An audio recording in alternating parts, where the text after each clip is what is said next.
Finally forester का syllabus निकल चुका है and now the next step is how to crack this exam. Well maximum students ने hard work करना स्टार्ट कर दिया है, लेकिन इस एग्जाम को क्वालिफाई करने के लिए आपको सिर्फ हार्डवर्क नहीं बल्कि you need best concise study material and best guidance bye experience teacher. और ये सारी चीजें हम लोग प्रोवाइड कर रहे हैं हमारे फॉरेस्टर कोर्स में। अगर आप लोग एनरोल करना चाहते हैं तो आप स्क्रीन पे दिए व्हाट्सएप नंबर पे अभी मैसेज करें। मैसेज में आपको सिंपल लिखना है फॉरेस्टर कोर्स, आपको सारी डिटेल प्रोवाइड कर दी जाएगी। Alright, hello good evening to everyone. I hope सब बहुत अच्छे होंगे। तो आज हम लोग यूनिट्स एंड डायमेंशंस का जो टॉपिक कर रहे थे 12th स्टैंडर्ड तक जो हमें पढ़ना है उसका क्लास नंबर 2 रहेगा। तो क्लास नंबर फर्स्ट में हमने जो पढ़ा था और जो हमने बेसिक क्लासेस से पढ़ना था वो भी मैं आपको साथ साथ बता रहा हूँ। जो बेसिक लेक्चर्स ऑलरेडी अपलोडेड है वो आप सबको साथ साथ देखने हैं, क्योंकि उसके बिना ये कंप्लीट नहीं होगा, क्योंकि वो चीज़ हम यहाँ पे नहीं पढ़ रहे जो ऑलरेडी हम पढ़ चुके हैं। अगर हम बात करें इसकी आज की क्लास की, तो हमें देखो क्या पढ़ना है। अभी हमें क्या पढ़ना है, जो आपको मैंने फंडामेंटल बताया था वो कर लिया हुआ है। अब देख लो सिस्टम्स ऑफ यूनिट्स क्या क्या होते हैं वो देख लेते हैं। सिस्टम्स ऑफ यूनिट, ये थोड़ा सा आइडिया होना चाहिए, क्योंकि पेपर में पूछा जा सकता है इसमें कौन सा सिस्टम्स ऑफ यूनिट नहीं है, तो वो थोड़ा सा आपको आइडिया होना चाहिए। सो वेरी फर्स्ट सिस्टम बात करें अगर हम लोग CGS, so very first system की बात करें वो कौन सा CGS। और CGS का मतलब क्या होता है? Centimetre, G for grams and S for seconds. और एक मेजरमेंट यूनिट सिस्टम होता था FPS। FPS क्या होता है? F फॉर फुट, कितने फीट जिसको आप बोलते हो पाउंड, और seconds. And third one is MKS। MK का मतलब क्या था? Metre, K stands for kilogram and S stand for seconds. इन तीनों यूनिट को मिला के बाद में एक ऐसा यूनिट बना था। ये अलग अलग कंट्री के यूनिट थे, बाद में जो ऐसा यूनिट उसमें आ गया आपका मीटर, किलोग्राम, सेकेंड्स, और +4 यूनिट और है। मैंने आपको 7 फंडामेंटल बताए हुए हैं, ठीक है, 7 फंडामेंटल बताए हुए हैं। तो ये तो आपको पता है कि 7 फंडामेंटल कौन कौन से हैं। लेकिन एक यहां से क्वेश्चन पूछा जाता है कि तीनों यूनिट्स के अंदर जो मेजरमेंट यूनिट थे उसमें ऐसा कौन सा यूनिट है वो सब में कॉमन था। Then answer will be time. तो तीनों यूनिट्स के अंदर जो CGS, FPS और MKS के अंदर सेकंड्स जो होता है वो कॉमन था, टाइम का यूनिट कॉमन था, सब में सेम ही होता था। बाकी देखो यहाँ पे वेट को कैसे यूज करते थे, ग्राम्स में, FPS में पाउंड्स में, और MKS में किलोग्राम में। और फाइनली जो ऐसे ही बना, जो सिस्टमेटिकली इंटरनेशनल यूनिट बने, तो उसमें किलोग्राम था। और ये कैसे बने, क्या किया, सब कुछ मैंने एक्सप्लेन में बेसिक लेक्चर में बताया। जो उसका यूनिट्स वाला लेक्चर है उसको देखिए ध्यान से। नेक्स्ट आपको प्रीफिक्सेस याद रखने हैं, मतलब पावर ऑफ 10, 10 के लिए प्रीफिक्स वर्ड कौन सा यूज करते हैं, and what is the abbreviation, उसकी शॉर्टकट हम उसको क्या सिंबल से यूज करते हैं या डिनोट करते हैं। सबसे पहली बात, अगर 10 की पावर -15 होगी, देन इसके लिए जो प्रीफिक्स वर्ड यूज किया जाता है दैट इज कॉल्ड फेम्टो। क्या यूज किया जाता है? फेम्टो। और इसको जो एब्रीविएशन होती है, इसकी जो शॉर्टकट सिंबल होता है that is known as F. हाँ, अगर आप 3 पावर कम करते हो, 10 की पावर -12 रखते हो, देन इसके लिए प्रीफिक्स वर्ड यूज किया जाता है that is known as pico. अगर किसी का यूनिट पीको है तो समझ जाना 10 की पावर -12 है, और इसका शॉर्टकट रहेगा पी। अगर 10 की पावर -9 हुआ, 10 की पावर -9 हुआ, then it is known as nano. अगर कोई पार्टिकल का साइज, किसी चीज का साइज 10 की पावर -9 है, तो उसको हम यूज करते हैं नैनो। ये कौन सा पार्टिकल है? नैनो पार्टिकल, और इसका सिंबल रहेगा एन। और 10 की पावर 6 को क्या बोलते हैं? इंपॉर्टेंट है, दैट इज इंपॉर्टेंट, इसको बोलते हैं माइक्रो यूनिट। तो कोई चीज अगर माइक्रो में है तो उसका साइज कैसा होगा? 10 की पावर -6। और कोई चीज मिली में आ जाए, जैसे इंजेक्शन वगैरह मिलीग्राम से रखते हैं या मिली सेंटीमीटर में लगते हैं, तो 10 की पावर -3 होगा। और 10 की पावर -2 होने का मतलब सेंटी, तो सेंटीमीटर को हम लोग 10 की पावर -2 में प्रीफिक्स वर्ड यूज करते हैं सेंटी। तो आपको पता है 1 मीटर में 100 सेंटीमीटर होते हैं, तो ये प्रीफिक्स आपको याद रखने हैं। नीचे से शुरू करते हैं, 10 की पावर -2 हो तो उसको सेंटी में प्रीफिक्स वर्ड यूज करते हैं, सेंटी लगा हो तो डेट मीन्स 10 की पावर -2 है। -3 हो जाए तो मिली, फिर आगे 3 बढ़ाते जाना है, 6 हो जाए तो माइक्रो, 9 हो जाए तो नैनो, और 12 हो जाए पीको, सबसे बड़ा फेम्टो, सबसे छोटा फेम्टो, और ये सबसे बड़ा यूनिट होता है। इसमें प्रीफिक्स जो आपको याद रखने हैं। चलिए नेक्स्ट टॉपिक हमें क्या पढ़ना है, आई थिंक ये प्रीफिक्स आपको पता चल गया होगा। नेक्स्ट टॉपिक देखिए, नेक्स्ट लिखिए some important units for measurement of distance. Distance को मेजर करने के कुछ और भी यूनिट होते हैं। बेसिक लेक्चर के साथ साथ जब आप ये 2 लेक्चर देखोगे तो 12th स्टैंडर्ड भी कवर हो जाएगा और बेसिक साइंस भी कवर हो जाएगी। आगे हेडिंग लिख लो आप, सम प्रैक्टिकल यूनिट्स फॉर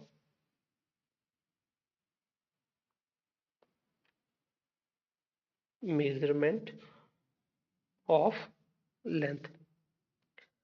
अगर लेंथ को मेजर करना है तो उसके लिए कुछ प्रैक्टिकल यूनिट होते हैं जो पेपर में बहुत बार पूछे जाते हैं।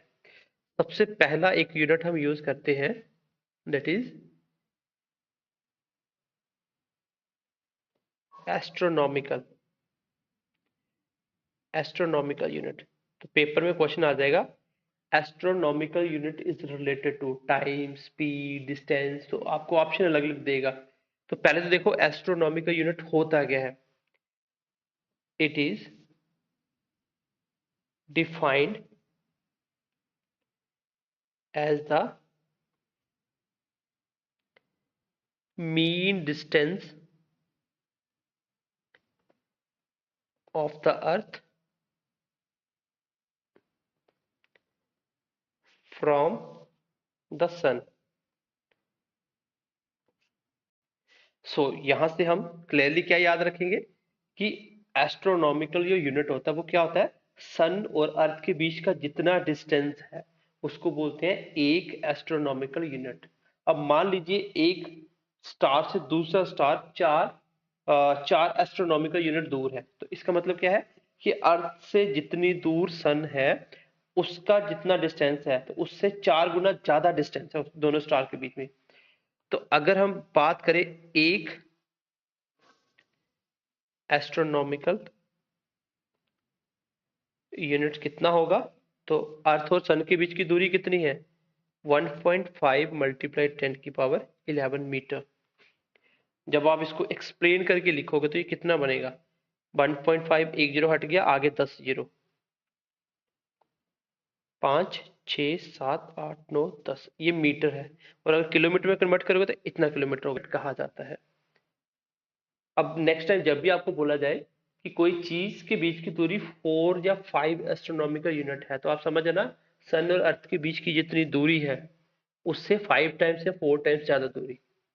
समझ आ गई बात की, क्योंकि जो स्टार प्लैनेट का और जो स्टार टू स्टार जो डिस्टेंस होता है वो हम लोग एस्ट्रोनॉमिकल में ही बताते हैं। नेक्स्ट देखिए इंपॉर्टेंट, नेक्स्ट आता है लाइट ईयर। क्या आता है, लाइट ईयर। अब लाइट ईयर क्या होता है, तो लाइट ईयर के लिए लिख लो, इट इज द डिस्टेंस, है ये सारे डिस्टेंस के यूनिट है, याद रखना पूछा जाएगा।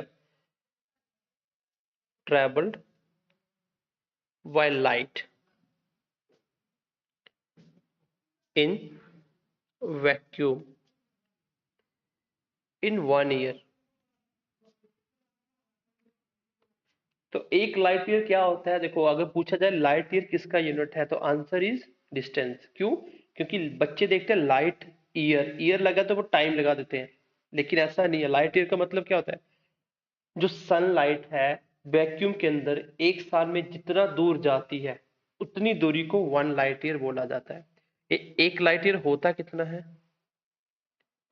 1 लाइट ईयर, क्योंकि स्पीड ऑफ लाइट फिक्स होती है, तो ये होता है 9.4 मल्टीप्लाई 10 टू पावर 15 मीटर, मतलब एस्ट्रोनॉमिकल यूनिट से भी बड़ा। और speed of light bar bar paper में पूछा जाता है। स्पीड ऑफ लाइट ये मैं लाइट चैप्टर में बहुत अच्छे से पढ़ा चुका हूँ आपको। जो वेव साउंड और लाइट चैप्टर है ये कितना होता है, 3 × 10⁸ मीटर पर सेकेंड, ये स्पीड ऑफ लाइट होती है। तो ये यूनिट, इतनी दूरी को हम लोग एक लाइट ईयर कहते हैं। तो लाइट ईयर क्या हुआ, एक साल में लाइट कितना ट्रेवल करेगी, that is known as light year in vacuum. Next unit लिखिए। और इसमें हम किसको मेजर करते हैं, हम कह सकते हैं usually distance between stars.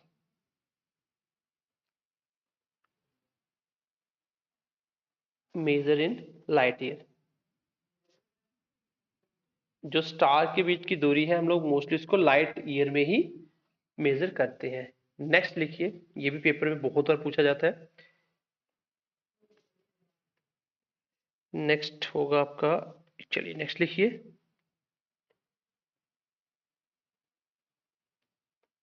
Parsec. क्या लिखना है, पारसेक। अब पारसेक क्या होता है, ये होता है it is defined as the distance at which an arc of one astronomical subtends an angle of 1 minute। चलो मैं थोड़ा सा लिख लेता हूँ फिर आपको समझाता हूँ इसका मतलब क्या है। और हम कह सकते हैं इट इज द, ये इंपॉर्टेंट लाइन है, it is the largest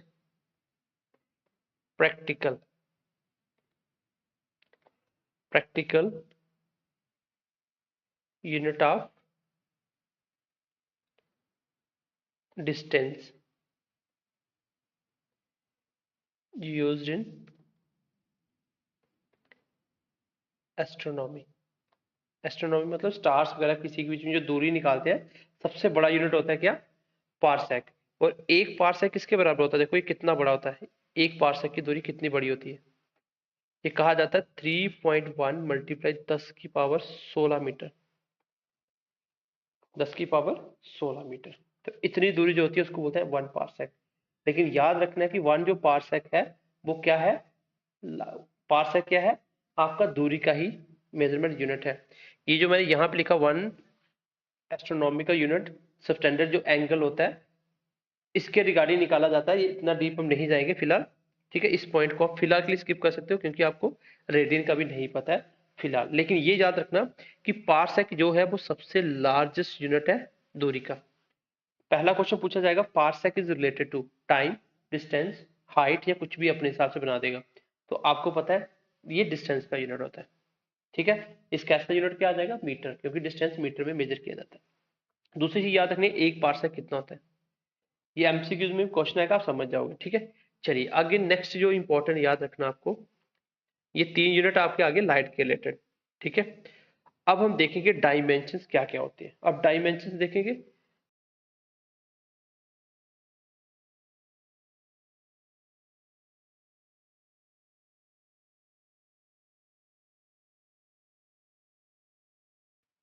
okay, if we talk about the dimensions, तो डायमेंशंस क्या होते हैं ऑलरेडी डिस्कस कर चुका हूं। कुछ इंपॉर्टेंट जो बच गए थे वो देख लेंगे एक्स्ट्रा। इसमें आप लिख सकते हो डायमेंशंस,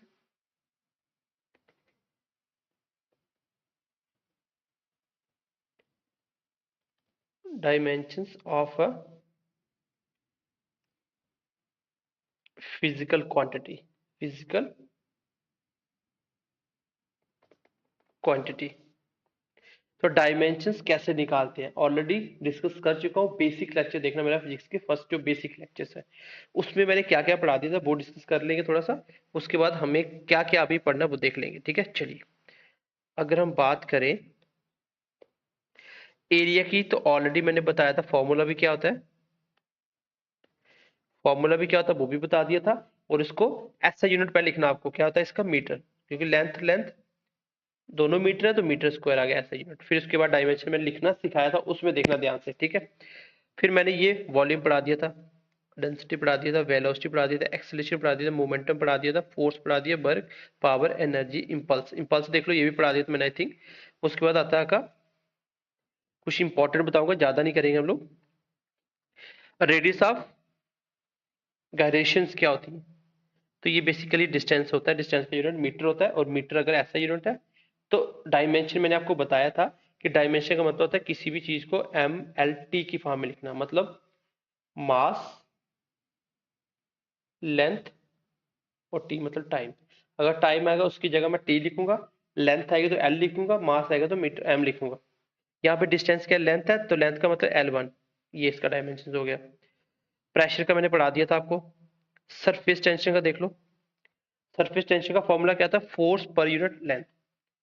क्या होता है, फोर्स पर यूनिट लेंथ। अगर मैं इसकी बात करूं फोर्स का फॉर्मूला, तो क्या होता है, वो फोर्स का यूनिट न्यूटन होता है, और लेंथ मतलब मीटर, तो न्यूटन पर मीटर याद रखना, इसका ऐसा यूनिट भी होता है, इसका ऐसा यूनिट है। और मैंने बताया था इसका डायमेंशन कैसे लिखना है। फोर्स का सीधा याद रखना था आपको, M1L1T-2, और नीचे एम क्या, लेंथ, तो लेंथ एक बार, ठीक है, लेंथ एक बार। अब लेंथ से लेंथ कट गया, खाली बच गया M1L-2, M1L-2। तो ये लिखना मैंने सिखाया था आपको, कैसे लिखना है ये आपको थोड़ा सा खुद देखना है, ठीक है। उसके बाद फ्रीक्वेंसी क्या होती है, जब आप साउंड के लेक्चर पढ़ोगे वहां मैंने बताया था फ्रीक्वेंसी किसका उल्टा होता है, टाइम पीरियड का। टाइम पीरियड मतलब टाइम की बात हो रही है। तो अगर हम बात करें 1, नीचे टाइम एक ही बार है बस, और ये आ जाएगा खाली टी का -1, ये ऐसे लिखा हुआ है डायमेंशन। तो बेसिक लेक्चर देखोगे पता चल जाएगा, यहाँ तक मैंने पढ़ा दिया था। कुछ इंपॉर्टेंट जो उसमें हमने नहीं पढ़े थे वो आप थोड़ा सा गो थ्रू कर लेना, मैं बता देता हूँ। देखो जैसे मोमेंट ऑफ इनर्शिया क्या होता है, तो मोमेंट ऑफ इनर्शिया निकालने का तरीका होता है मास इंटू डिस्टेंस का स्क्वायर। तो सिंपली अगर फॉर्मूला याद कर लोगे ना तो डायमेंशन बहुत आसान है। कैसे, देखो मास का फंडामेंटल यूनिट में सब कुछ लिखना पहले। अगर मैं बात करूं एसआई यूनिट की, ठीक है, if we talk about the SI unit then हमें क्या करना होगा, पहले एसआई यूनिट लिखना होता है, मैंने पहले ही बताया था आपको। देखो मास क्या होता है, किलोग्राम इनटू डिस्टेंस का स्क्वायर, डिस्टेंस मतलब मीटर का स्क्वायर। अब इससे डायमेंशन लिखना, मान लीजिए, तो सीधा सीधा ऊपर देखो एम कितनी बार आ रहा है, किलोग्राम एक बार तो M1 आ गया, लेंथ कितनी बार है, दो बार तो L2 आ गया। टाइम नहीं है तो टाइम मैंने छोड़ दिया, MLT में किसी को भी लिख दो, that is known as dimension. Moment of inertia क्या होता है, मास इंटू डिस्टेंस का स्क्वायर, ठीक है। सिंपली फॉर्मूला याद रखोगे, डायमेंशन खुद लिख लोगे, ऐसा यूनिट खुद लिख लोगे, लेकिन फॉर्मूले पता होने चाहिए, मैंने बेसिक में भी समझाया था।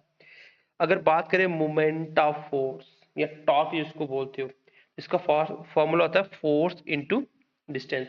फोर्स का डायमेंशन आपको डायरेक्ट याद होना चाहिए, M1L1T-2 इंटू डिस्टेंस का एक बार मतलब L एक बार, तो M एक बार, L दो बार आ गया, टाइम -2। तो ऐसे आप लिख सकते हो। एंगुलर वेलोसिटी क्या है, एंगुलर वेलोसिटी, तो वेलोसिटी रहेगी ना, एंगुलर मतलब डिस्प्लेसमेंट, हम एंगुलर से लेंगे, जो एंगुलर डिस्प्लेसमेंट हो जाएगी, इसमें एंगल की बात होती है। वेलोसिटी वही है, डिस्प्लेसमेंट पर यूनिट टाइम। तो सब कुछ सेम है, इसका डायमेंशन सेम है, इसका फॉर्मूला भी सेम है, ऐसा यूनिट भी सेम रहेगा। एंगुलर एक्सेलरेशन भी वही है, rate of change of velocity, लेकिन यहाँ पे कौन सी वेलोसिटी चेंज होगी, एंगुलर वेलोसिटी। एंगुलर मोमेंटम क्या है, लीनियर मूवमेंट, लीनियर मतलब सीधा मूवमेंट इनटू डिस्टेंस।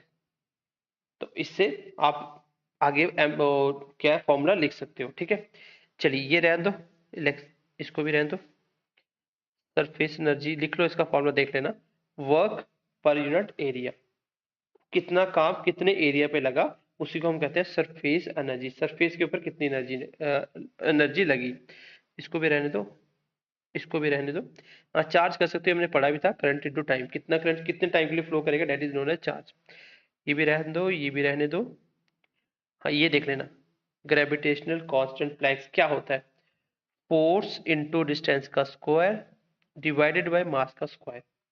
तो इसका डायमेंशन लिखना होगा, तो फोर्स का लिखेंगे M1L1T-2, डिस्टेंस का दो बार L का 2 हो गया, नीचे M2, तो M2 वाला जो जिससे भी कटेगा वो काट देना, जो बचेगा वो लिख देना, ठीक है। उसके बाद आता है कांस्टेंट का, ये एक ही सारा ही। उसके बाद आता है आपका फैराडे कांस्टेंट, ये भी रहने दो आप। तो ये जो मैंने आपको लिखवाए हैं वो आपको सारे करने हैं। जो एक्स्ट्रा करने थे, एक मैंने आपको moment of inertia, moment of force, ये एंगुलर और ये दोनों कॉमन सेम है। यहाँ पे आके एक सरफेस एनर्जी का कर लेना, एक सरफेस एनर्जी का कर लेना, और उसके बाद एक ग्रेविटेशन देख लेना। बस इससे ज्यादा आपको फॉर्मूले और डायमेंशन नहीं पढ़ने हैं, ठीक है? क्योंकि 12th स्टैंडर्ड तक पढ़ रहे हो तो ये चीजें आपको थोड़ी थोड़ी आइडिया होनी चाहिए। तो डायमेंशन का इतना ही टॉपिक था जो हमें पढ़ना था। आज हमने क्या क्या सीखा है? हमने सीखा जो प्रीफिक्स क्या क्या यूज करते हैं। पहले हमने सिस्टम ऑफ यूनिट्स कौन कौन से होते हैं वो लिखे। देन आफ्टर दैट हमने देखा प्रीफिक्स किस वर्ड के लिए कौन सा प्रीफिक्स यूज किया जाता है। 10 की पावर कितनी हो तो कौन सा प्रीफिक्स हम सीधा लिख सकते हैं। फिर हमने देखा कुछ प्रैक्टिकल मेजरमेंट यूनिट होते हैं लेंथ के, तो वो हमने पढ़े। एक हमने पढ़ा एस्ट्रोनॉमिकल यूनिट क्या होता है, सन और अर्थ के बीच की दूरी को कहा जाता है। लाइट ईयर क्या होता है, एक साल में लाइट कितना ट्रेवल करेगी, that is known as light year. Parsec क्या होता है वो हमने देखा। तो एक चीज आपके लिए यहां से कंफर्म होगी कि तीनों की तीनों क्या है, लेंथ के यूनिट है। क्या है, तीनों की तीनों लेंथ के यूनिट है। चलिए फिर हमने पढ़ा कि हम लोग फिजिकल क्वांटिटीज का फॉर्मूला क्या होता है, उसके ऐसे यूनिट हम पढ़ चुके हैं और डायमेंशन में पढ़ने थे, वो भी मैं पढ़ाया था। जो बीच में रह गए थे वो आप यहाँ से एक्स्ट्रा ऐड ऑन कर सकते हो, जो मैंने आपको बता दिया, ठीक है? तो ये था आज की क्लास में। और पहले यूनिट्स एंड डायमेंशन में जो पढ़ना था हम पढ़ चुके हैं। आपको मैं दोबारा से बोल रहा हूँ, आपको क्या करना है, जो बेसिक साइंस के लेक्चर डाले फिजिक्स के अंदर जाना, जो यूनिट्स वाला चैप्टर पहले बुक कंप्लीट पढ़ना, ठीक है? उसके बाद आप जो मैं 12th स्टैंडर्ड तक पढ़ा रहा हूँ, तो ये आपको इसके बाद लेक्चर देखने दोनों। तो जब दोनों देख लोगे, वो देख लोगे, तो पहला यूनिट पूरी तरह से कंप्लीट हो गया। एमसीक्यूज प्रैक्टिस मिल जाएगी, तो ये चैप्टर से बाहर कुछ भी नहीं बचेगा, ठीक है? तो आई होप कि ये क्लास आप समझ पाए होंगे। बाकी मिलते हैं अगली क्लास में। तो ज्यादा से ज्यादा बच्चों के साथ शेयर कीजिएगा और ज्यादा से ज्यादा अपने दोस्तों को बताइएगा कि साइंस कहाँ से कैसे पढ़नी है, मैथ कैसे पढ़ना है। मैथ अगर आपको पढ़ना है, बीएमसी क्लासेस विद अजय पे फ्री प्लेलिस्ट पड़ी हुई है, वहां पे जाके पढ़ लीजिए। उससे बाहर कुछ नहीं आएगा। और जो अभी मैं प्रैक्टिस करवा रहा हूँ, वो चैप्टर पढ़ने के बाद आप प्रैक्टिस करिए। तो बाकी चलिए मिलते हैं नेक्स्ट क्लास में, तब तक के लिए ध्यान रखिए अपना। Bye bye, take care and god bless you.